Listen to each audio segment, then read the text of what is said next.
The moment she arrived on the red carpet, she was dismissed. Her outfit consisted of a simple linen dress, strappy flat sandals, and loose, unstyled hair. She carried a stack of black and white papers in her hand, without a binder or any visible branding.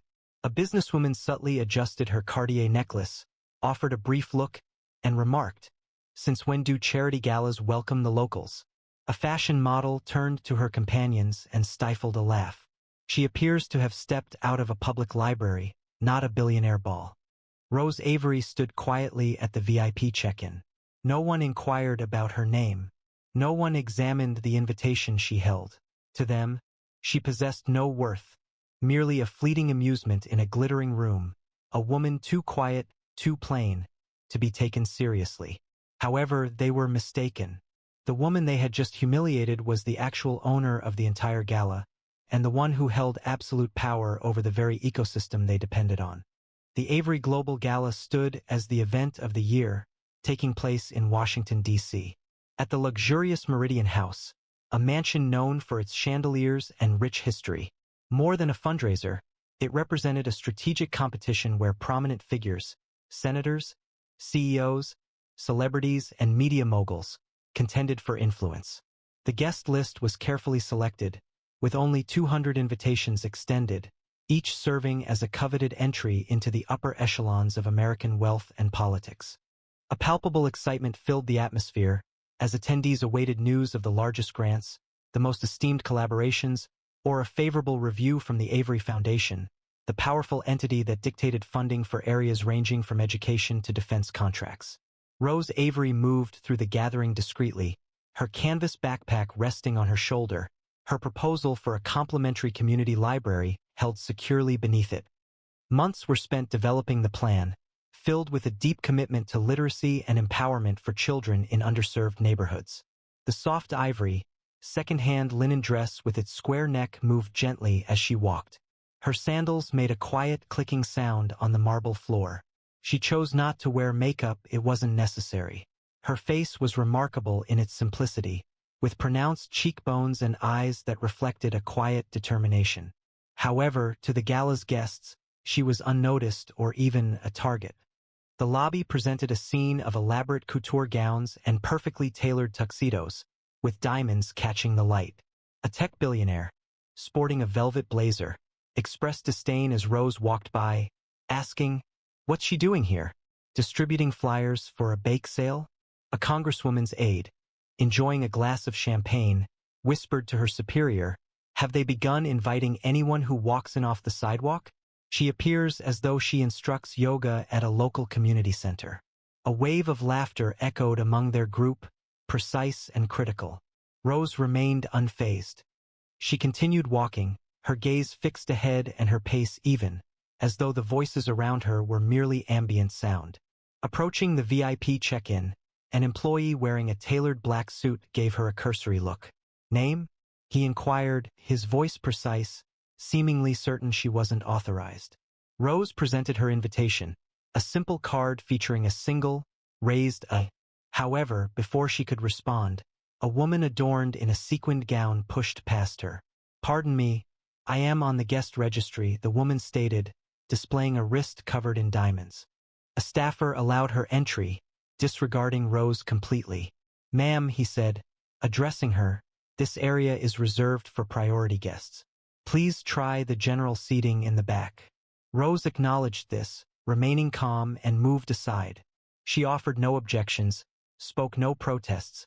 She simply stood there, holding her papers, her face calm but resolute. It was then that a young man wearing a well-cut navy suit, Evan Caldwell, the senator's son who has 1 million followers on social media, noticed her. He retrieved his phone, a smirk playing on his lips, and began recording. "Hey, watch this," he said to his live stream, adjusting the camera to focus on Rose. "This woman believes she's attending the Avery Gala wearing a second-hand dress and carrying a pile of printer paper. Seriously, are you planning to present a free library proposal to billionaires? Best of luck, dear." His viewers immediately filled the chat with laughing emojis and mocking remarks. "She's certainly brave," Evan said with a laugh, zooming in on her sandals. "But this is an entirely different level of unrealistic. The audience reacted strongly, their laughter escalating in volume and intensity. A reality TV star, wearing a red dress with a low neckline, joined in the mocking, tossing her hair. "Honey, this isn't a PDA meeting. Go home and change," she said. A hedge fund manager, his cufflinks catching the light, added, "She's probably here to request funding. She should have at least chosen a more appropriate outfit." Rose remained motionless, her eyes following the detailed ceiling trim as if committing it to memory. She offered no reply, avoiding their stares. Her silence wasn't a sign of vulnerability, it was a barrier, unwavering and composed. While Rose waited near the VIP check-in, a cluster of young heiresses in dazzling gowns gathered around her, observing her like predators. One, holding a Chanel purse, glanced at Rose's cloth backpack and scoffed, "Is that her bag? I wouldn't use it to carry my dog's toys." Another approached, her voice laced with malice, "Sweetie, this is the Avery Gala, not a soup kitchen. Why don't you spare us all the discomfort and leave?" Laughter rippled through the room, the sounds bouncing off the marble walls and attracting attention. A photographer positioned nearby quickly captured an image, remarking to his colleague, "This'll go viral. Homeless hippie crashes elite gala." Rose's fingers curled more tightly around her invitation, though she remained silent. Her expression stayed composed, almost otherworldly, as if the comments were water flowing over glass. Despite this, each remark stung, and the visible enjoyment others took in her discomfort felt overwhelming. Within the ballroom, a palpable excitement filled the air. Tables were adorned with crystal stemware, and each centerpiece was a lavish display of orchids and gold leaf.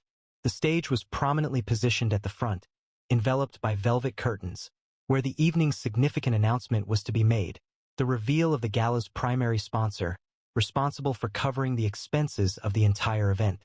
Many people believed it would be Nathaniel Avery, the solitary billionaire whose corporation Avery Global functioned as an unofficial power, influencing national spending and cultural trends. His lack of public appearances in recent years had only intensified speculation, but tonight, the expectation was that he would appear. Rose secured a seat at the perimeter of the room, close to a utility entrance where servers moved between areas. She placed her papers on the table, carefully smoothing them, and retrieved a small notebook from her backpack to write down some thoughts. The woman beside her, a media heiress wearing a sapphire-encrusted gown, looked over and expressed disbelief. "Are you really writing in a spiral notebook? At the Avery Gala?" Her friend, a pop star with a platinum blonde bob, moved closer. "Perhaps she's recording her feelings about feeling so different." They laughed, not attempting to speak quietly.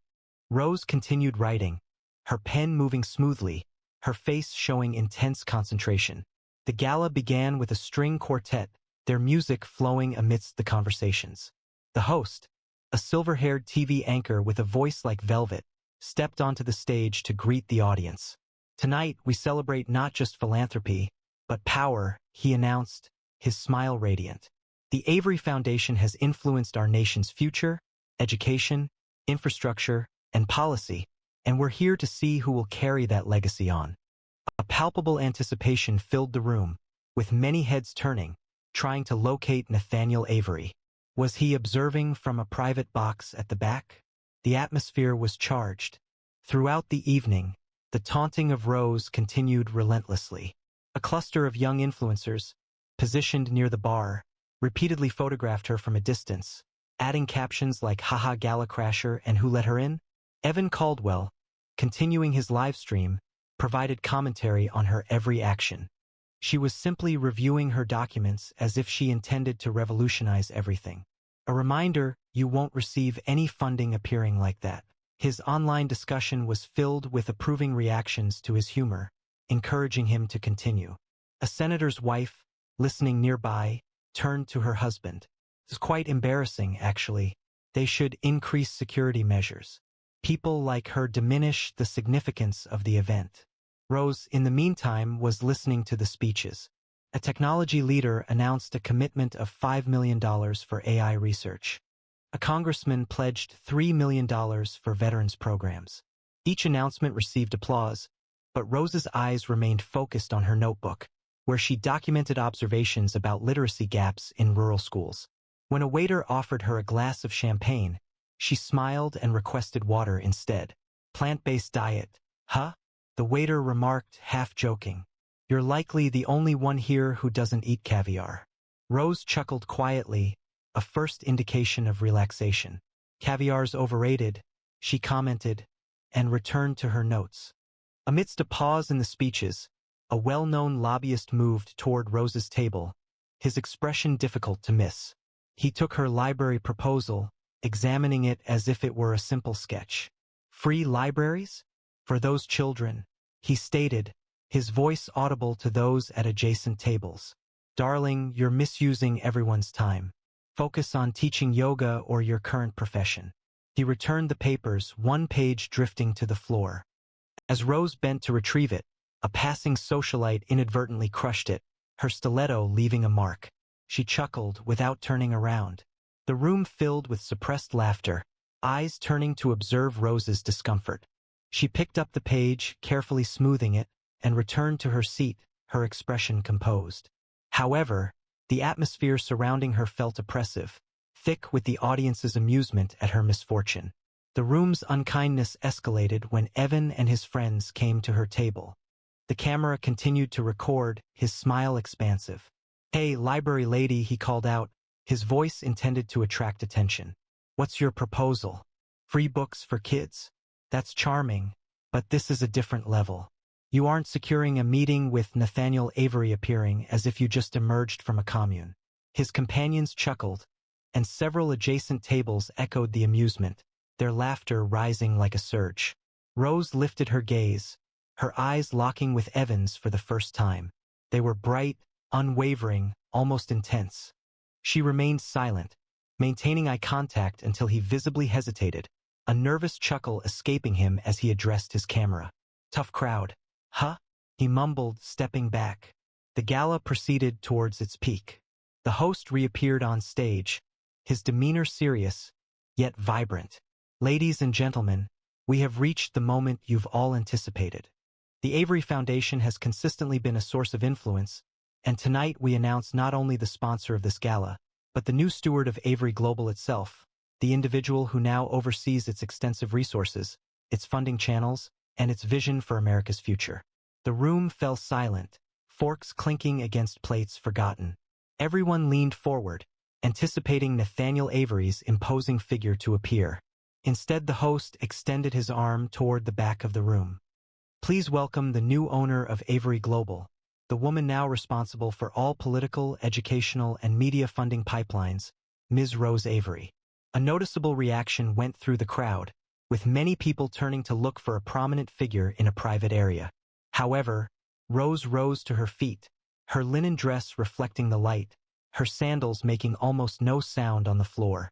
She approached the stage, still holding her papers, and her hair remained unbound. The room was still, with all eyes focused on her, and many people were visibly surprised. Evan's phone shifted a little, his live stream showing his shocked expression. The businesswoman wearing the Cartier necklace sputtered, coughing on her wine. The model who had previously made fun of her appearance, referencing a library look, became motionless, her hand shaking as she held her clutch. Rose entered the spotlight, appearing exactly as she always did. There was no elaborate gown, no sparkling jewels, just Rose. She placed her documents on the podium and surveyed the audience, her eyes pausing on the first row, on Evan, the influencers, and the senator's wife. Her voice, when she spoke, was calm but carried a weight that filled the room. Tonight is not simply about raising money, it is about determining who truly deserves funding. She paused, allowing the words to resonate, because I am capable of writing a $10 million check, or I can erase your name from this entire ecosystem permanently. As Rose approached the podium, the spotlight illuminated the faint creases in her linen dress, a stark contrast to the room's opulence. She placed her papers on the table, and for a brief instant the audience paused, anticipating a misstep. However, she began to speak, her voice firm, cutting through the quiet. I am Nathaniel Avery's daughter. For 7 years I have lived among you, unnoticed, to comprehend the world my father's empire influences. Every dollar you have pursued, every agreement you have finalized, every aspiration you have financed, it has been under my observation. The room reacted, faces losing color as the reality became apparent. Evan's phone vibrated in his hand, his live stream now displaying his own collapse. The businesswoman's Cartier necklace sparkled as she held it, her empire suddenly vulnerable. Rose stood firm, her unassuming nature now a symbol of authority, her silent strength unmistakable. The stillness was absolute. Evan's live stream chat filled with question marks and surprised emojis, his viewers struggling to understand what they just witnessed. The senator's wife squeezed her husband's arm, her face drained of color. The media heiress dropped her fork, the clatter reverberating in the quiet. The crowd's astonishment intensified as Rose's words lingered. She raised her head, her eyes meeting the senator's wife who had previously labeled her a detriment to the event. "You believed I was insignificant," she stated, her voice calm yet sharp, "but I'm the one who has been endorsing your grants, validating your initiatives, observing each action you've taken. My father established Avery Global, but I am the one who has been managing it, discreetly until this moment." The room felt smaller, her presence dominating every space. The pop star's platinum bob shook as she understood her latest tour was funded by Rose's endorsement. The tech mogul's wife, who had previously belittled her as someone of lesser status, settled back into her chair, her expression showing fear. Rose's unassuming nature was no longer a source of amusement, it demonstrated her power and influence. Rose remained calm, avoiding any display of triumph, and proceeded with, "7 years ago, my father, Nathaniel Avery, presented me with a choice. To truly understand what the world requires, I've lived among you unnoticed and ordinary. I've taught children to read in crumbling schools. I've eaten meals that cost less than your coffee. I've listened to people you'd never notice, and I've built something substantial." She presented her papers, the library proposal. "This is the Quiet Power Initiative, a network of free libraries across America, starting with the kids who need them most. I'm funding it myself, $50 million to start, no grants needed." A hush lingered in the air, some murmuring, others frozen in disbelief. Rose's gaze repeatedly scanned the room, unwavering and determined. "However, let me state this plainly. This environment, your initiatives, your endeavors, your reputations are reliant on Avery Global, and I determine who remains within it. Those who create, who contribute, who demonstrate foresight, they will prosper. Those who undermine, who deride, who perceive authority as a trivial pursuit." She stopped, her look directed at Evan, then the influencers, then the businesswoman. "Your involvement is terminated." The impact of her words felt devastating. Evan's phone continued recording, though his hand trembled. His scholarship from the Avery Foundation, his White House internship, his entire future seemed to vanish before him. The influencers who had photographed her quickly tried to remove their posts, their faces pale. The senator's wife spoke urgently to her husband, who was already calling his chief of staff, attempting to save their funding. Rose did not pause to observe them. Turning back to the audience, her voice lowered, yet remained authoritative. "The Quiet Power Initiative goes beyond books. It's about providing individuals with opportunities to advance, to gain recognition, and to be listened to. I have witnessed the impact of investing in those who are often disregarded, and I am here to ensure that continues, beginning tonight." She descended from the stage, her sandals making a gentle sound, and returned to her place. The chamber filled with a combination of surprised applause and anxious whispers. The host, regaining composure, attempted to introduce the following speaker, but the audience was distracted. Everyone's attention was focused on Rose, who remained seated, calmly reviewing her notebook as if the events hadn't occurred. By morning, the consequences arrived quickly and severely. Evan Caldwell's Avery Foundation scholarship was withdrawn, and his internship was terminated via a brief email from the White House. His live stream, intended as a ridicule of Rose, unexpectedly gained widespread attention for negative reasons, and his name is now linked to arrogance and downfall. Those influencers who had shared her photos were barred from Avery-funded events, and their brand partnerships ended abruptly. The businesswoman, adorned with a Cartier necklace, discovered her company's $20 million education grant had been withdrawn and rerouted to Rose's library program. The senator's wife and her husband encountered a harsh truth. Their favored initiatives, ranging from think tanks to campaign funds, were discontinued, diminishing their impact within a few hours. By morning, the lives of the elite were falling apart. The reality television personality who had instructed Rose to depart received an email.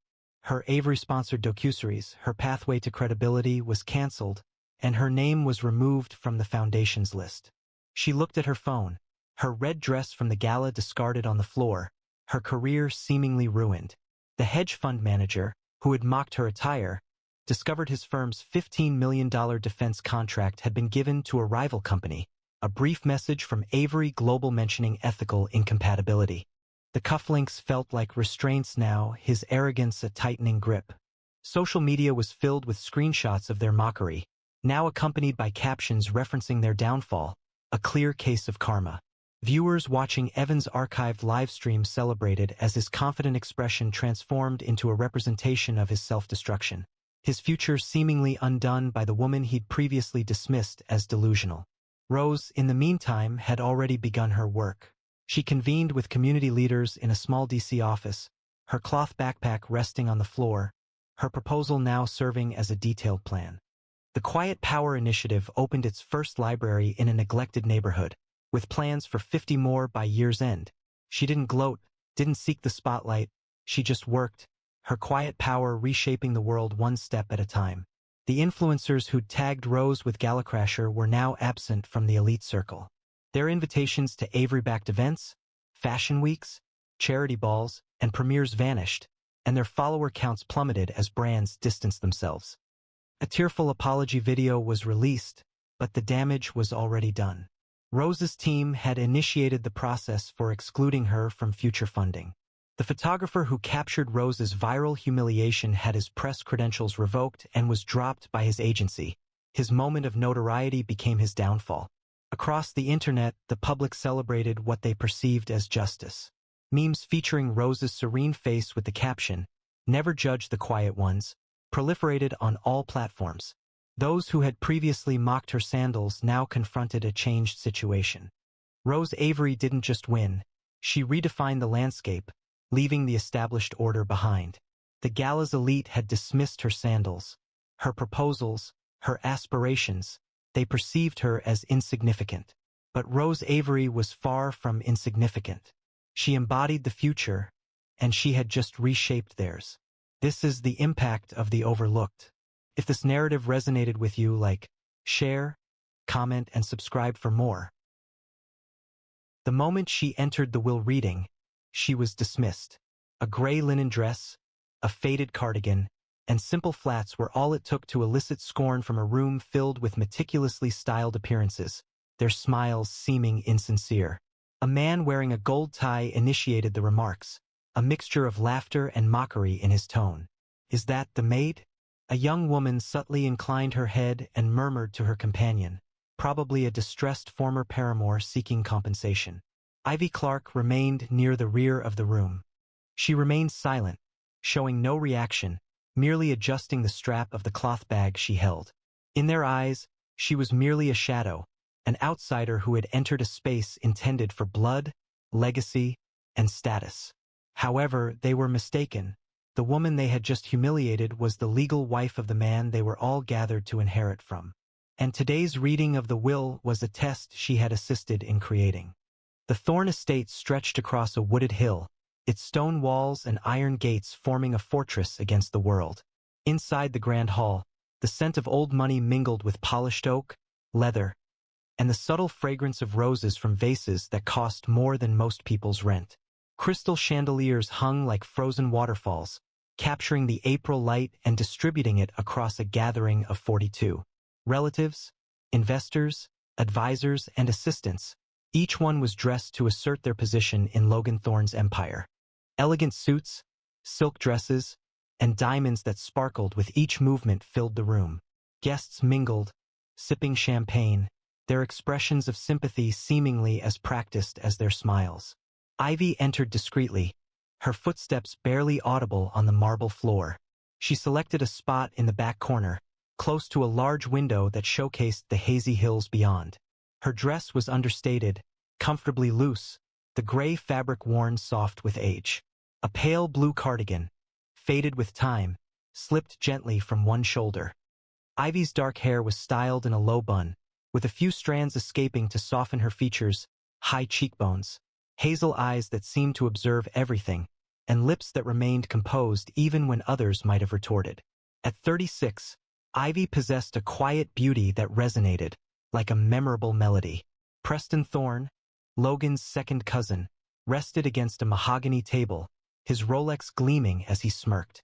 Indeed, how did the cleaning staff gain access? His voice resonated, intentional, prompting amusement from a group of cousins close by. Marissa, Preston's sister, wearing a crimson dress, flipped her hair and remarked, "Perhaps she's here to dust the will before it's read." More laughter followed, brittle and pointed, like shattering glass. Across the room, a younger woman, Clara, a niece with a tech startup and a TikTok following, subtly pushed her friend, Elise, a former assistant to Logan's CFO. "Bet she's one of his charity cases," Clara whispered, loud enough for Ivy to hear. "Or a mistress he forgot about," Clara continued, looking at her bag as if she were carrying her lunch. Elise chuckled quietly, taking a subtle photo with her phone. "This is going on my story," she said. Clara's fingers quickly moved across her phone, a smile spreading as she wrote a caption for the photo she'd just taken of Ivy. Logan's charity case interrupted the will reading. "Guess she thinks thrift store chic gets her $1 billion, she said, making sure Ivy heard. The people nearby chuckled, some reaching for their phones to approve and distribute the post, which was quickly becoming popular online. Numerous comments appeared, with strangers referring to Ivy as insignificant and needy, their words a digital attack that reflected the room's disapproval. Ivy remained still, her hazel eyes reflecting the light from Clara's screen. She remained silent. Her quietness appeared to encourage their enjoyment, as if her restraint was a test they needed to overcome. Elise, a friend of Clara's, moved closer, her voice laced with what sounded like sympathy. It was a sad situation. She didn't realize she had become a meme. The laughter increased, a wave of unkindness that reduced Ivy to something less than a person, her self-respect a focus for their mockery. Ivy's fingers briefly pressed into her cloth bag, a simple item carefully made, with no visible branding. She avoided looking at Clara or Elise, ignored Preston's taunt and Marissa's barb. She remained still, her breathing regular, her gaze fixed on the vacant chair at the front where the lawyer would sit. To them, her silence appeared as weakness, a sign of exclusion. They failed to perceive the strength beneath, the way her stillness commanded a room without effort. The crowd swelled as more people arrived. A previous investor, Gerald Hayes, wearing a pinstripe suit, commented to his wife, "Logan always had people around. This one doesn't belong here." His wife, adorned with emeralds, concurred, her gaze assessing Ivy's attire. "She lacks refinement," she stated, her voice barely audible. "Her mere presence is mortifying to the family." A relative, Trevor in a velvet blazer, called out, "Hey, dear, the kitchen is over there." He indicated a side entrance, smiling as his companions applauded him. A woman, Lillian, adorned with pearls and a descendant of ants, expressed her disapproval with a cluck of her tongue. She suggested someone should guide her out prior to the lawyer's arrival. She felt it was disrespectful to Logan's memory. Marissa, in a crimson dress that moved with each step, approached Ivy. Her heels made clicking sounds like a timer winding down. She halted close to Ivy, appearing taller, and her perfume was strong. "You're in the wrong place, darling," she stated, her voice clear and audible to everyone present. She extended her arm, brushing Ivy's cardigan as if it were discarded, her nails lightly touching the material with clear disapproval. "This isn't a soup kitchen. You should leave before you cause further embarrassment." The onlookers observed, a few smiling, others murmuring, but no one intervened. Ivy's hands remained firm on her bag, yet the intrusion into her personal space felt like an offense, Marissa's proximity a deliberate warning. A relative close by whispered, "She's got some nerve staying," and the room's agreement regarding Marissa's actions was evident. their quietness sharing in Ivy's distress. Ivy remained still. Her gaze shifted quickly to the security camera in the corner, its red light blinking consistently.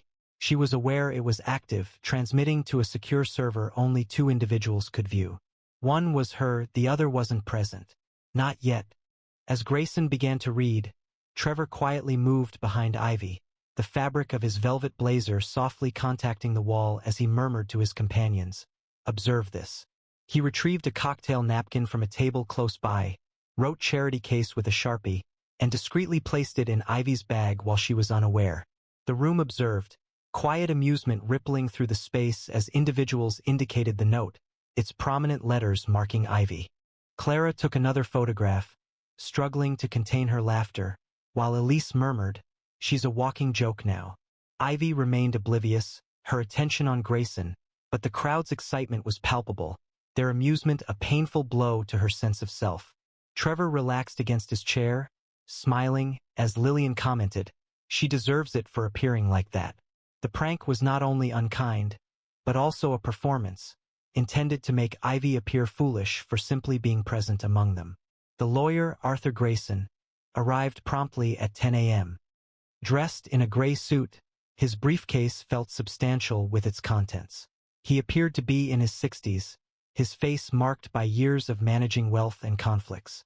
A stillness fell over the room as he placed his briefcase on the table, opened it, and retrieved a single, sealed envelope. There was no unnecessary display or introduction. He straightened his glasses and surveyed the attendees, his eyes briefly lingering on Ivy, a moment that disturbed Preston, who furrowed his brow and murmured to Marissa, "What was that?" Gerald Hayes stood, the fabric of his pinstripe suit straining as he gestured toward Ivy, his voice resonant like a judge announcing a ruling. "This woman is a fraud," he stated, his finger shaking with anger. "Logan would never permit someone like her close to his estate. She's here to deceive us. That's undeniable." The room filled with murmurs of concurrence, heads moving in agreement, gazes fixed on Ivy as if she were a criminal apprehended in the act. His wife, her emerald sparkling, added, "She likely possesses a false identification within that worn handbag." The accusation lingered, casting Ivy as a criminal in their perception, her presence unwelcome and offensive. Ivy's gaze remained unwavering, yet the burden of their judgment felt immense, each word a painful blow meant to expose her. The crowd's whispers intensified, their anger a display for one another, Ivy's silence only intensifying their desire to condemn her. Grayson began, "We are gathered to read the last will and testament of Logan Alexander Thorne, which was executed 3 years ago and confirmed as genuine." A wave of whispers filled the room. 3 years. Logan had disappeared only 6 months prior, his private jet having been lost over the Pacific. There was no debris, no remains, just an absence that generated news and avarice. Many believed he was deceased, many hoped so. Preston adjusted his tie, his smirk reappearing. "Let's proceed, then. Who receives the inheritance?" Clara moved closer, her perfectly shaped nails clicking against her phone, already composing her celebratory message. Gerald folded his arms, voicing concerns about stock options. Lillian held her pearls, confiding in Trevor about the summer house in Nice. Ivy remained motionless, her bag now on the floor. She observed Grayson's hands as he opened the seal, the breaking of the wax echoing in the hushed room. They moved closer, their breaths light, their gazes intense. This was the moment. The instant they had prepared for, plotted for, traveled across continents for. Logan's empire, encompassing tech patents, real estate, and a biotech firm valued at $90 billion, was potentially available, or so it appeared. Grayson opened the document, his voice calm yet measured, every word like a stone placed in quiet water. "I, Logan Alexander Thorne, being of sound mind, issue this as my final will. To my family, colleagues, and associates, I bequeath only this statement. Wealth exposes character, it does not define worth." The room fell silent. Preston's smile wavered. Clara's phone moved slightly in her grasp. Gerald's jaw clenched, his wife's emerald seeming surprisingly weighty. "Surely this couldn't be accurate," Grayson stated, appearing calm. "All my assets, company shares, properties, accounts, and intellectual rights, are bequeathed to one person. The individual who stood by me for no reason other than love. The person who never inquired about my net worth, never sought my name for status. My wife, Ivy. A sharp, jagged gasp filled the room as heads turned, searching for the person behind the announcement. Preston let out a short, disbelieving laugh. Wife. Logan wasn't married. Marissa's hand covered her mouth, her red fingernails contrasting with her whitening skin. Clara's eyes narrowed, looking towards Elise, who silently questioned, "What the hell?" Gerald pushed back his chair, the sound scratching against the floor. "This is absurd. Logan never spoke of a wife. It must be a deception. Someone has fabricated this." Lillian gripped Trevor's arm, her voice high-pitched. "She's not here, right?" she asked, referring to a possible gold digger they hadn't met, someone attempting to take what belonged to them. Grayson raised a hand, calming them. "The will is valid. It was signed and notarized. We have supporting documents, including a marriage certificate, photographs, and personal letters, all available for verification." He retrieved a folder from his briefcase and opened it, displaying a photograph. It was Logan. He appeared younger, laughing, with his arm around Ivy, who was wearing a simple white dress. 7 years prior, a courthouse stood silent. Suddenly, the atmosphere shattered. Preston struck the table forcefully, declaring, "This is insanity. Who is she?" Clara rose, her phone unnoticed, demanding, "Where's this Ivy? Show her." Trevor responded with a scornful expression, suggesting, "Probably some con artist hiding in Belize." Marissa's voice, sharp with anger, pierced the noise, asking, "If she's real, why is she not here? Too ashamed to show her face?" Ivy advanced. The action was subtle, measured, resembling the shifting of a tide.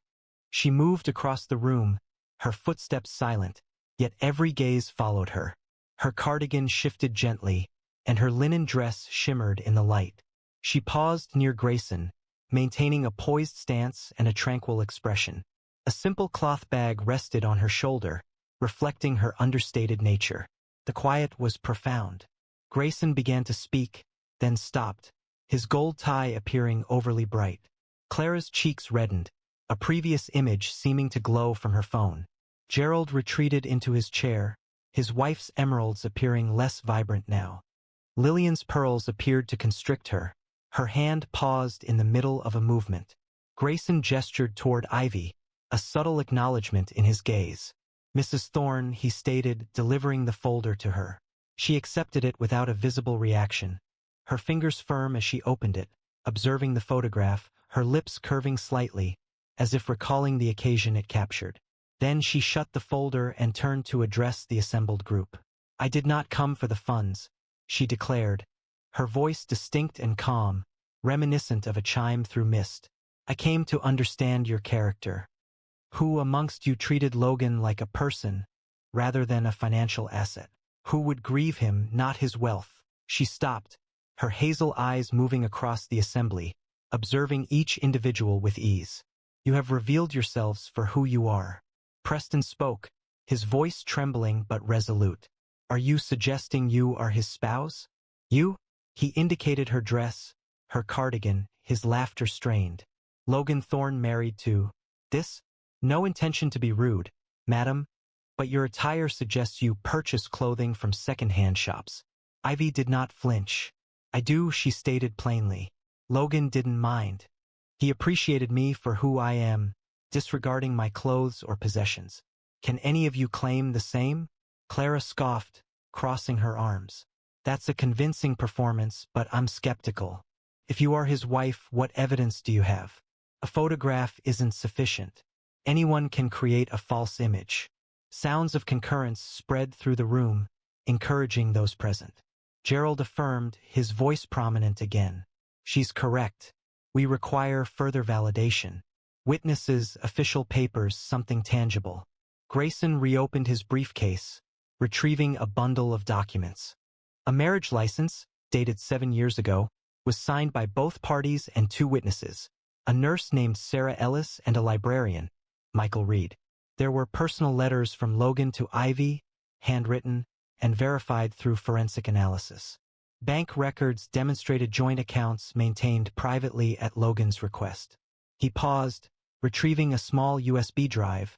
The drive contained video footage from their wedding. He inserted the drive into a laptop on the table, and a screen on the wall flickered to life.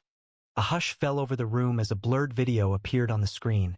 Courthouse steps, Logan in a plain suit, Ivy in a white dress, both of them smiling as they shared a kiss. Sarah and Michael stood close, applauding. The timestamp aligned with the marriage certificate. The resistance in the room dissipated, faces losing color, eyes shifting to Ivy, who observed the footage with a subdued pain in her expression. Marissa rose to her feet, her voice shaking with anger. This is a fabrication. You orchestrated this, correct? Intending to, what, make us appear unfavorable. You're insignificant. Logan would never choose someone like you. Her words caused pain, yet Ivy's expression remained unchanged. She allowed Marissa's anger to linger without a reply. Then she spoke, her voice now icier, with a precision that could wound. You are correct about one aspect. This was orchestrated, not to deceive you, but to evaluate you, to determine if any of you were concerned enough to inquire about my identity before you ridiculed me, to see if you would respect Logan's legacy or simply grasp for his fortune. She advanced towards the assembled group, her aura dominating the space. You have failed. Every single one of you. Trevor chuckled, now visibly anxious. Test? Is this some kind of game show? Surely you can't be serious. But his voice faltered as Ivy's gaze locked onto his, unwavering and resolute. She retrieved a small remote from her bag. Logan is not dead, she stated, choosing her words with precision. He is alive, and he has been observing you throughout this entire period. She activated the remote, and a monitor on the wall sprang to life. Within a room, shadowed and quiet, Logan Thorne was seated. Aged 42, possessing a lean build and dark hair touched with gray, his blue eyes remained keen. He reclined in a chair, his demeanor composed yet firm, reminiscent of a judge assessing individuals. A camera feed displayed a live connection with a timestamp visible. It read April 15, 2025, 10:32 a.m. Suddenly, the room erupted with gasps, shouts, and expressions of disbelief. Preston recoiled, his tie disarranged. Clara's phone slipped from her hand, the screen fracturing against the marble. Gerald's wife held his arm tightly, murmuring, "No, it's not possible." Lillian's pearls broke, pearls rolling across the floor. Logan's voice emerged from the monitor, deep and strong. You believed I was gone. You thought this was your opportunity to divide up my life as if it were a cake. But I've been present, observing, hearing every word, each scornful expression, every deception. His eyes moved, seeming to look past the camera towards Ivy. She cautioned me you would reveal your true nature. She was correct. Ivy's lips flickered, almost a smile, as she addressed the assembled group, her voice calm. Logan's aircraft incident was staged, a maneuver to assess allegiance and identify betrayals. You arrived promptly, adorned in your finest attire, eager to assert claims you did not possess. However, this was not about finances, it concerned uncovering the truth. The doors of the grand hall swung open, and Logan entered. He was genuine, substantial, his presence impactful. His suit was understated, without a tie, his shoes showing signs of his journey. A path opened as he moved through the room, the murmurs fading, the confidence disappearing. He paused near Ivy, his hand lightly touching hers, providing a sense of stability. She raised her gaze to him, her expression relaxing for the first time, and he inclined his head, a wordless understanding. He turned to address the room, his tone compassionate and natural. Ivy orchestrated this, the will, the reading, the cameras, everything. She wanted to understand your character when you believed you were unobserved, who would treat an unknown with respect, whose actions would be kind, whose concern would extend to me, irrespective of my financial status. He hesitated, his gaze traveling across the assembly, fixing upon each individual. None of you earned his favor. Logan's eyes settled on Preston, the man who had initially derided Ivy, his gold tie now appearing ostentatious and restrictive.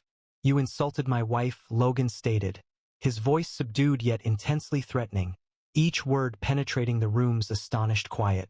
"You chuckled as she remained standing, isolated, allowing you to reveal your character. Did you believe I wouldn't notice?" Preston recoiled, his earlier confidence vanished, his fingers awkwardly adjusting his tie as if it offered protection.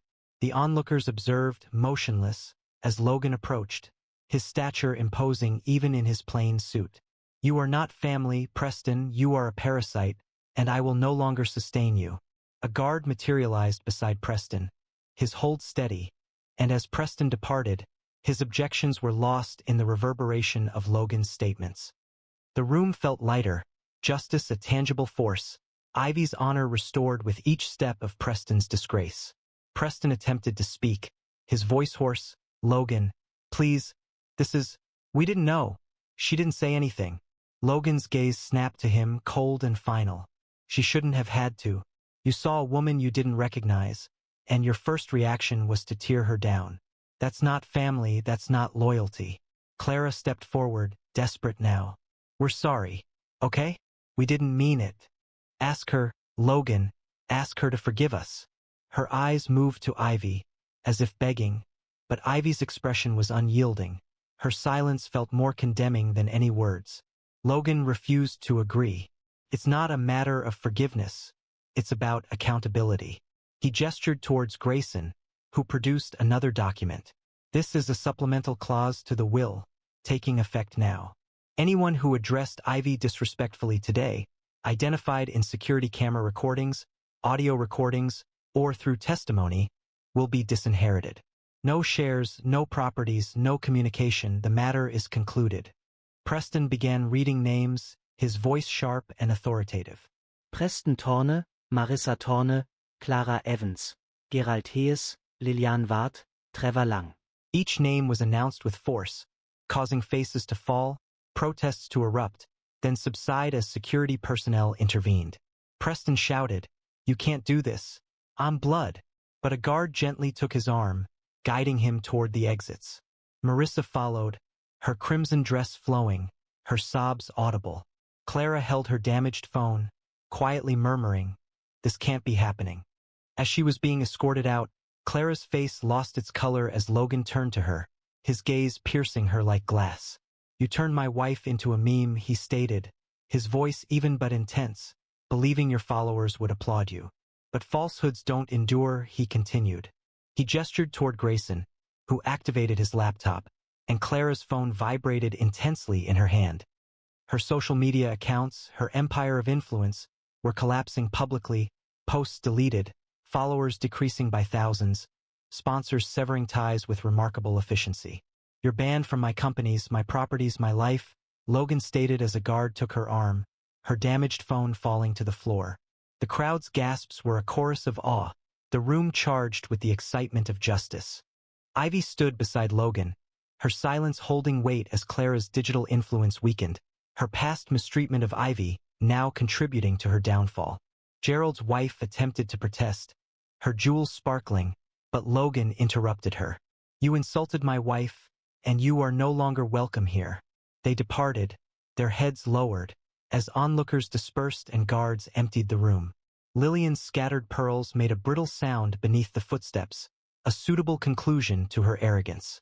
As the doors shut, just a few remained, 3 individuals who had remained quiet, who hadn't laughed or sneered. Sarah Ellis, the nurse from the wedding video, now older, her eyes filled with relief. Michael Reed, the librarian, who had nodded to Ivy upon her entry, acknowledging her discreetly. And Anna, a groundskeeper who had offered Ivy water prior to the reading, without hesitation. Logan turned to them, his voice gentler now. "You observed her, you didn't judge, that's what family signifies." He looked at Ivy, his hand finding hers again. "You were right about all of it." Ivy's gaze lingered on the empty chairs, the spilled champagne, the broken pearls. "I didn't want to be right," she said, her voice quiet but firm. "I wanted them to be better." She faced the 3 who remained, her eyes warm now. "Thank you for seeing me." Logan squeezed her hand, his voice low for her alone. You are more than they'll ever understand. A slight, genuine smile touched her lips as she moved closer, the fabric of her cardigan lightly against his sleeve. The room was still, the vultures having departed, the truth revealed.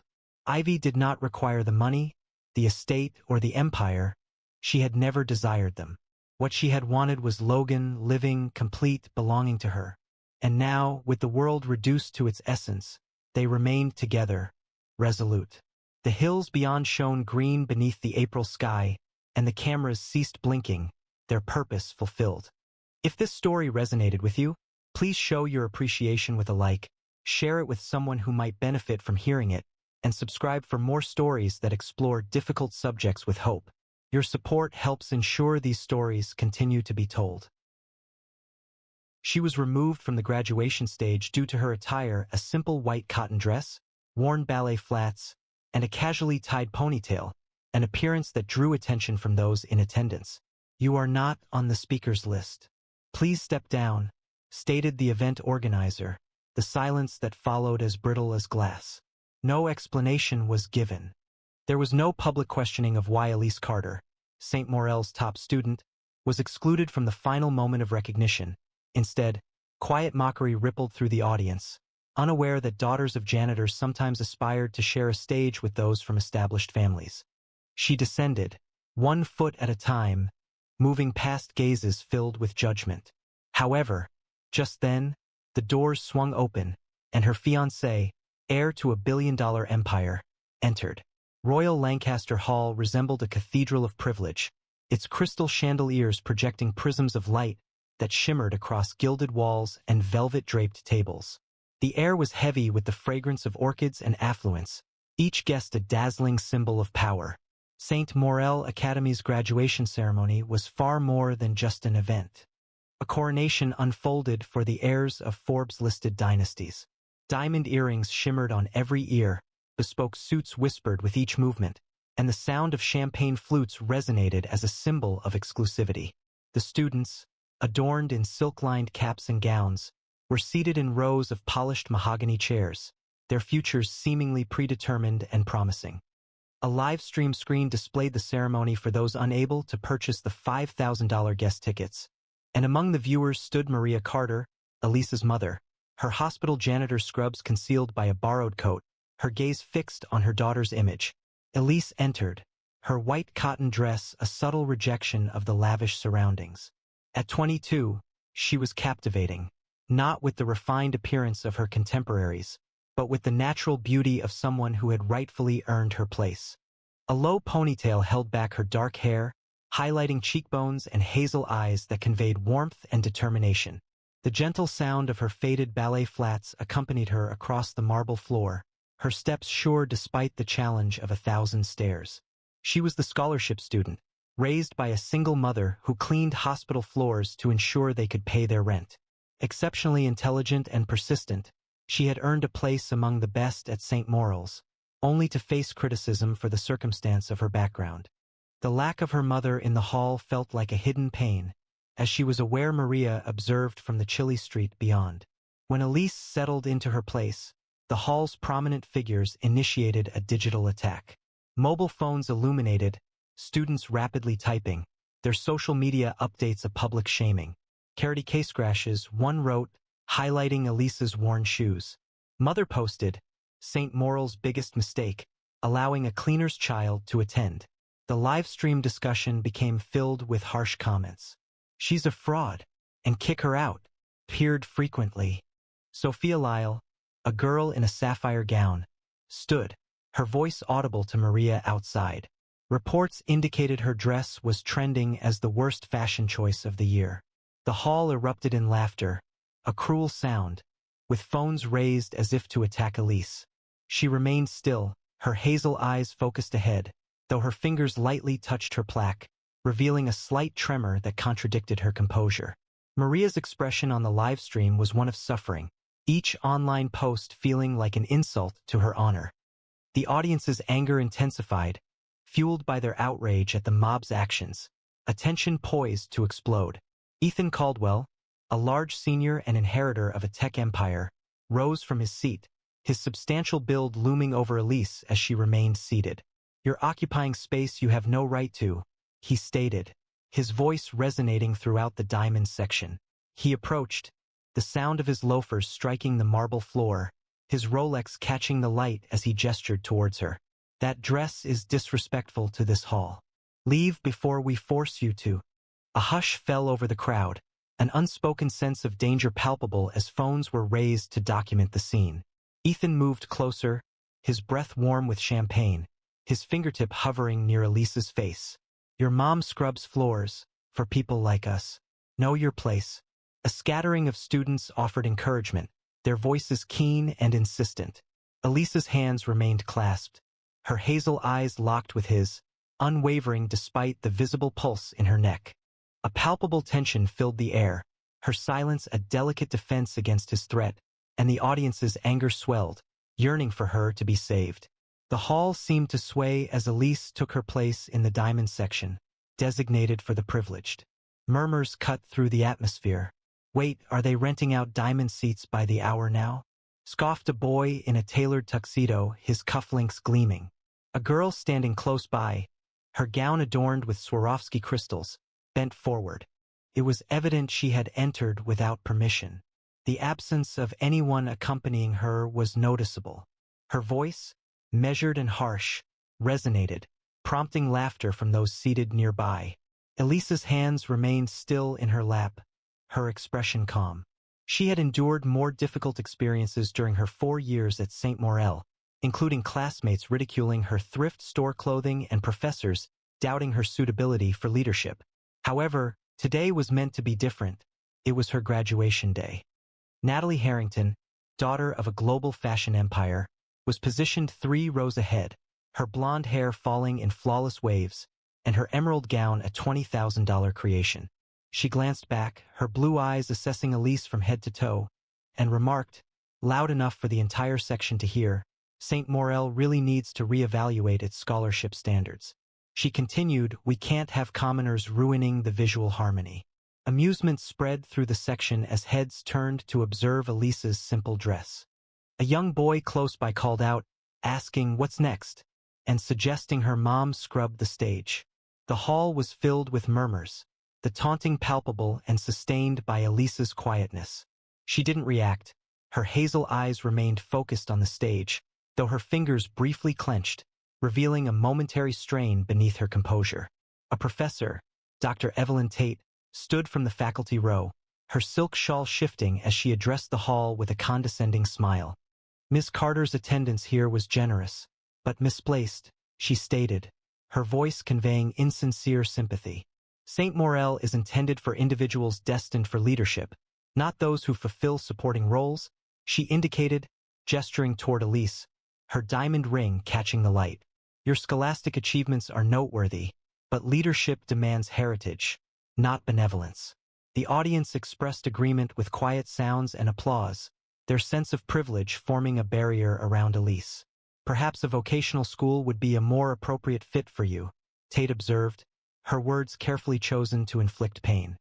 Elise held the plaque in her lap, her hands still, though her hazel eyes betrayed a hidden sorrow. Outside, Maria's hands tightened as the live stream broadcast Tate's dismissive remarks, her daughter's aspirations ridiculed by those who should have supported her. The audience's anger swelled, their outrage at this violation of trust by those in power a searing pain. Natalie Harrington moved closer, her emerald gown reflecting the chandelier's glow, her voice sharp and controlled. She observed her, believing she could occupy our position. She stated, her voice clear enough for the live stream to record each word. She stood, indicating Elise's dress with a gesture, her carefully shaped nails catching the light. "That garment is suited for a laundry basket, not St. Morel's stage.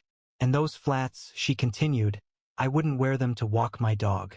The hall erupted in laughter, students applauding, their amusement a public humiliation. A student yelled, "Send her back to the hospital to mop floors." Natalie's smile broadened, her gaze fixed on Elise. "Your mother's a cleaner, and you're just her shadow leeching off our prestige," she hissed, her words intended to inflict pain. Elise's plaque trembled in her hands, her knuckles whitening. but her face remained composed, a barrier against the attack. The live stream outside showed Maria's face falling, the crowd's harshness a blow to her heart, and the audience grew increasingly agitated, their anger threatening to erupt. The ceremony commenced, the dean's voice resonating through the hall, commending the prospective leaders of the world. Elisa's name was announced for the valedictorian award, her flawless GPA a testament to her exceptional intellect. As she stood, the whispers intensified. She, valedictorian? Questioned a girl adorned with pearls. It must have been achieved through dishonest means. Elise proceeded to the stage, her movements deliberate, her dress reflecting the chandelier's illumination. The applause was subdued, overshadowed by expressions of disapproval. She received her plaque, her smile subtle yet firm, and returned to her seat, the feeling of their assessment feeling more significant than the award she held. A cluster of students close to Elisa's seat rose, spearheaded by Julian Pierce, a banking heir whose smirk matched the precision of his suit. "Let's make her feel welcomed," he announced, throwing a discarded napkin toward her. "Pick it up, cleaner's kid," others echoed, adding straws and programs, creating a mess around her. "This is your level, Elise," Julian sneered, his voice audible on the live stream. Laughter erupted from the audience, with some yelling, "Sweep the stage next." The scattered debris created a mortifying backdrop around Elisa's chair. She remained composed, her cotton dress a symbol of resistance, though her fingers tightened around her plaque, her knuckles bone white. Maria's expression on the live stream conveyed intense distress, each object thrown a painful blow to her daughter's sense of worth. The crowd's anger escalated, their hearts racing, yearning for the mistreatment to stop, for Elise to transcend the crowd's harshness. Claire Voss, a media heiress, her diamond choker catching the light, rose to her feet, her voice cutting and dramatic. "This is mortifying for everyone," she announced, speaking to the hall with regal authority. "Does Elise believe she can be valedictorian in that second-hand dress?" She indicated Elise, her bracelet chiming, a cruel smile playing on her lips. "You're someone who received charity and got fortunate. You are not welcome on this stage." The audience exploded in uproar, students yelling, "Go back to the slums. And she's ruining the aesthetic." Claire lifted a hand, quieting them, her gaze fixed intensely on Elise. "Your mother is insignificant, and you are even less," she stated, her words deliberate and sharp. "Depart before you escalate the situation." Mobile phones illuminated the scene, capturing Elisa's composure, her cotton dress becoming a focal point of their derision. Maria gripped her phone, the live stream showing her daughter's distress. While the audience's frustration grew, their sympathy focused on Elisa's honor. When the student speeches were to be presented, Elisa's name was scheduled to begin. She had dedicated weeks to writing her speech, a recognition of strength, and a tribute to her mother's sacrifices. As she stood, her heart calm, she moved towards the stage, still holding the plaque. A coordinator, a wiry woman wearing a black blazer, blocked her way, holding a clipboard as if it were a shield. "I'm sorry, you're not on the official list of speakers.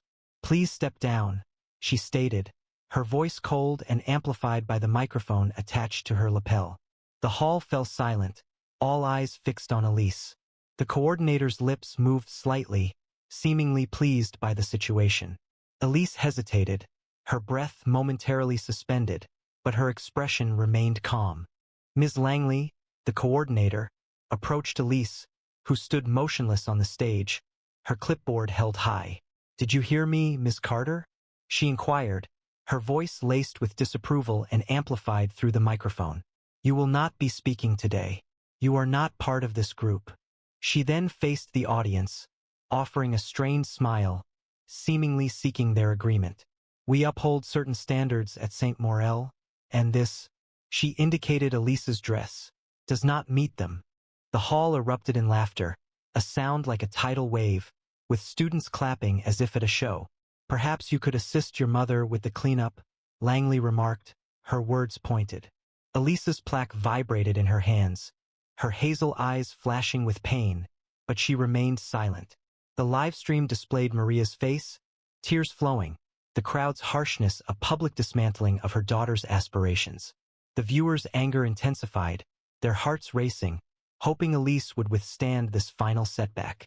A murmur arose, spreading quickly. "She's poor." A boy in the front row whispered, his voice audible to those watching the live stream. "Sad, but appropriate," a girl added, her diamond bracelet flashing as she chuckled. Natalie shifted, her expression growing more knowing, her hand lightly touching her dress, as if disregarding the unfolding situation. She had planned this, dedicating hours to influencing the event committee, making sure Elise's name was removed from the speakers. This was her last offering to the beneficiary who had the audacity to overshadow her. The hall's laughter amplified, a collective expression of derision, each syllable a missile aimed at Elise's reputation. Outside, Maria held her phone, her complexion ashen, the live stream displaying her daughter's embarrassment for all to see. Elise remained motionless, her fingers subtly shaking around the plaque. The coordinator indicated the staircase, her urgency noticeable. "Please proceed, Ms. Carter," she stated, her voice clear enough for the rear sections to hear. The hall seemed to anticipate Elise's faltering, her tears, her demonstration of inadequacy. However, Elise remained composed.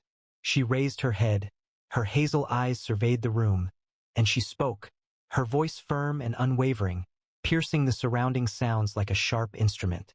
"Thank you for revealing who genuinely belongs in this place." The words were gentle, yet they held a significance that momentarily hushed the murmurs. She then turned, her footsteps silent on the marble, and started to walk away from the stage, her head held high, her dignity a protection against their harshness.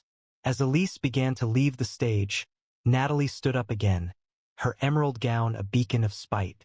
"This is why we don't associate with the staff," she announced, her voice sharp and clear through the hall. "Elise, you're a stain on St." The impact of Morel's legacy was palpable. A harsh judgment fell, "Your mother's a failure, and you're her echo," accompanied by a gesture towards the live stream screen, acknowledging Maria's viewership. "Go join her outside where you both belong." The audience responded with cheers, their applause seeming to mock Elise's distress, as phones documented her every movement. "No one wants you here," Natalie added, her smile laced with malice. Elise's flats made a soft sound on the marble floor, her plaque clutch held firmly, her hazel eyes reflecting a quiet determination. Maria's sobs resonated through the live stream, the crowd's harshness a public dismantling of her daughter's aspirations. The audience's anger boomed, their spirits saddened, hoping Elise would withstand this ultimate setback. The hall's derision intensified as she walked down the steps. "Back to the slums," cried a boy, his voice lost in the laughter. A girl threw a crumpled program at Elise's feet, saying, "Pick it up, janitors, kid." The paper slid across the floor, brushing Elise's flats, but she didn't stop. Her steps were even, her face serene, but the audience outside, Mariah's audience, felt each insult as a physical blow. Maria's hands shook, tears streaked her face, but she didn't avert her gaze from the screen. Elise was her daughter, her pride, and they were dismantling her for entertainment. The hall's laughter was a storm, unrelenting, each remark a wound no one could see but everyone could feel. Natalie stood, her emerald gown shimmering, her voice ringing out. "Let's acknowledge her effort with applause," she stated, clapping deliberately and with a hint of sarcasm. The auditorium responded, the sound echoing emptily, a distorted imitation of reverence. "Perhaps she could present at the community college next," Natalie remarked, her smile sharp. The laughter intensified, phones lighting up as students documented Elise's departure, their captions already being composed. "Scholarship girl falters." Elise's form diminished against the stage's light, her cotton dress a striking difference from the radiant audience. She felt isolated and vulnerable, her opportunity taken by individuals unfamiliar with hardship. The audience's frustration was palpable, their emotions aligned with Elise, hoping she would retaliate. Suddenly, the doors opened and all movement ceased. Security cleared a path, their dark suits creating a sharp contrast to the hall's grandeur. Bright light flooded the space, highlighting a person in a gray suit and black tie. Noah Grayson, only successor to Grayson Industries, entered the room. At 24, he possessed a striking presence, Tall and lean, with dark hair swept back and eyes like carved steel, sharp enough to cut through lies. His presence was electric and commanding, the kind that silenced a room without a word. He had built Grayson Industries' renewable energy arm into a $50 billion empire, and his name was whispered in boardrooms from Tokyo to New York. But to Elise, he was simply Noah, the man who'd fallen for her mind, her heart, and her quiet strength. Noah approached Elise, his movements purposeful, his eyes fixed on her. The hall seemed to pause, the sound of laughter fading. He extended his hand, his touch gentle yet steady, halting her progress. "You're not going anywhere," he stated, his voice quiet but strong, audible throughout the hall. "This is a ceremony of honor, and you're the only one here who genuinely deserves it."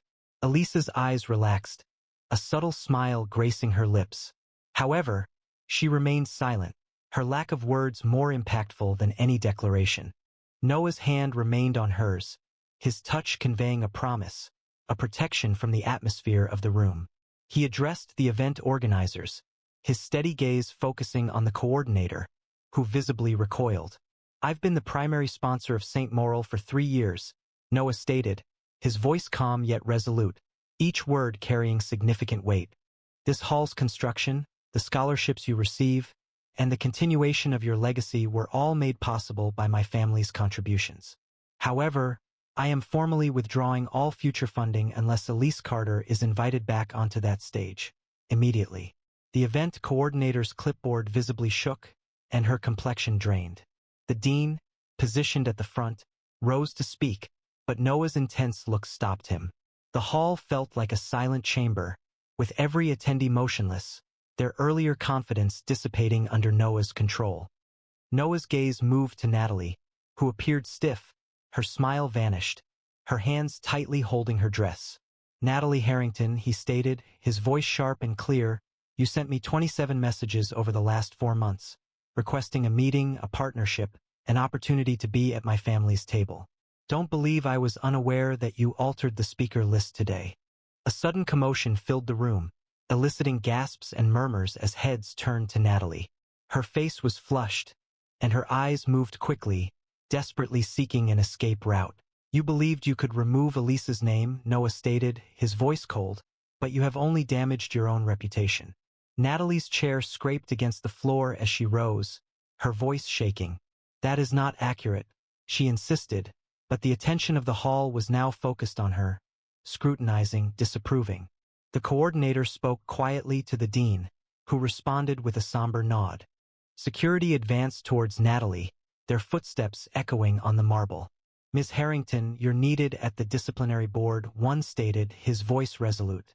Natalie's gown snagged on her chair as she lost her balance, her heels striking the floor in a defeated rhythm. The hall remained silent as she was led away, her sphere of power diminishing with each step. Noah's voice resonated, a commanding presence that quelled the hall's whispers. He stated that this wasn't solely Natalie's responsibility, his gaze sharp as he surveyed the audience, identifying those involved. "I possess evidence, emails, texts, and witness testimonies, demonstrating a planned effort to remove Elise from the speaker list." He retrieved a tablet from his suit, its screen illuminating with information. "Claire Voss, you provided a bribe of $50,000 to the event committee to modify the list. Ethan Caldwell, you disseminated rumors regarding Elisa's alleged academic dishonesty to damage her GPA reputation. Ms. Langley, it is known that you enforced the altered list for a promotion." A collective gasp rippled through the room, with heads turning towards the accused, their faces visibly paling. Grayson Industries is initiating an investigation, and individuals implicated will confront legal repercussions, Noah announced. Elisa's reputation is paramount. The hall's silence was palpable, those found wanting visibly retracting under his scrutiny, and the audience erupted in applause, their spirits lifting as justice prevailed. Dean Dr. Harold Vance approached the podium, his face pale, his voice wavering under Noah's intense look. "St. Morel has let down its most promising student," he announced, his words transmitted to the live stream. "Elise Carter's exclusion was a planned action, and we acknowledge complete responsibility." He addressed the faculty, specifically mentioning Dr. Tate. Your comments were inappropriate, and you are suspended while a review takes place. He then spoke to the students, his voice resolute. An investigation into harassment is underway concerning Julian Pierce and Sophia Lyle. Expulsion is a possible consequence. A collective gasp rippled through the room as the accused visibly recoiled, their confidence diminishing. Ms. Langley, your involvement in this sabotage concludes your time here, Vance announced. The silence in the hall felt like a judgment, while the live-stream audience expressed their approval as events transpired. Elise remained composed, her cotton dress appearing radiant, embodying a sense of grace. A wave of emotion swept through the audience, the hall's appearance a clear sign of her victory. An outside livestream showed her leaving, the audience applauding Elise's validation. Elise returned to the stage, her cotton dress shimmering beneath the chandeliers, still holding her plaque. The hall was quiet now, everyone's heads lowered, the previous ridicule now replaced with regret. She approached the podium, her hazel eyes scanning the room, her voice calm and resolute. This moment wasn't hers alone, she stated, her words gentle but impactful. It was for her mother, who had instructed her that diligence surpasses riches. It was for each student informed they don't belong. The applause commenced, initially subdued, then growing, a wave of esteem. Elise didn't revel in it, she didn't require it. Her silence had conveyed volumes. Her dignity had prevailed. Elise approached the podium, her presence a restrained power that transformed the hall. I stand here not for myself, but for every voice silenced by wealth, she stated, her voice clear, resonating with unwavering strength. My mother taught me that honor isn't bought, it's earned. This scholarship in my name will ensure no student is judged for their background. She raised her plaque, its gold a symbol of her triumph, and faced the audience. St. Morel will change or it will fall, I choose change. The applause erupted, students and guests standing, their earlier scorn replaced by reverence. Noah's eyes shone with pride, his hand brushing hers, a silent vow. On the live stream, Maria's face glowed, the crowd chanting, Elise, Elise. The chandeliers above seemed to blaze, reflecting a legacy forged in truth. The audience's hearts thundered, Elise's words a clarion call, her triumph a light that would burn forever. The ceremony continued, but the atmosphere had changed. Noah took a seat beside Elise, his hand brushing hers, a quiet promise of forever.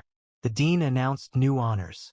Maria Carter, Elise's mother, received the Inspiration of the Year award, her name appearing on the live stream screen. Maria's tears shifted to a smile as the crowd outside cheered with pride. Grayson Industries announced a $10 million scholarship in Elise's name for students demonstrating leadership potential from low-income families. The audience responded with applause, but Elise's gaze was fixed on Noah, her heart brimming, her triumph achieved. Standing at the podium, Elise experienced a profound silence that highlighted her victory. This moment isn't solely for my benefit, she stated, her voice firm, carrying a strength that impressed those present. It's for my mother, who worked nights to provide me with an opportunity. It's for every student who has been told their aspirations are too modest. She displayed her plaque, its gold gleaming in the light, and continued, Grayson Industries' leadership in my name will create openings for others similar to me, and I'll ensure St. Morel never forgets the meaning of honor. The applause resonated, students and guests rising, their previous disapproval now replaced by wonder. Noah stood beside her, his hand on hers, his pride a silent strength. Outside, Maria's face was illuminated on the live stream, the crowd chanting Elise's name. The hall's chandeliers appeared to shine more brilliantly, mirroring a fresh legacy, one founded on truth, not wealth. The audience's hearts expanded, Elise's victory a symbol of justice destined to resonate beyond these walls. Following the ceremony's conclusion, Noah and Elise emerged, the spring air cool against their skin. He held a small velvet box, a diamond ring glittering in the sunlight. Turning to Elise Carter, he spoke, his voice gentle, intended only for her. You're my home, my truth. Will you marry me? Her smile was radiant, her nod immediate. The crowd outside erupted, Maria rushing to embrace them, her scrubs a badge of honor. Elise and Noah stood together, their hands entwined, their future a beacon of hope. Natalie faced a brief disciplinary hearing, resulting in expulsion for altering the honors list. Her family's reputation suffered. The live stream gained global popularity, elevating Elise and dominating social media, her narrative embodying resilience. Saint Morel's reputation evolved, its influence expanding, its character transformed by a girl in a cotton dress. Elise needed no adornments. She represented hope. Like, share, and subscribe for more narratives such as this, and let us know in the comments, who would you have applauded?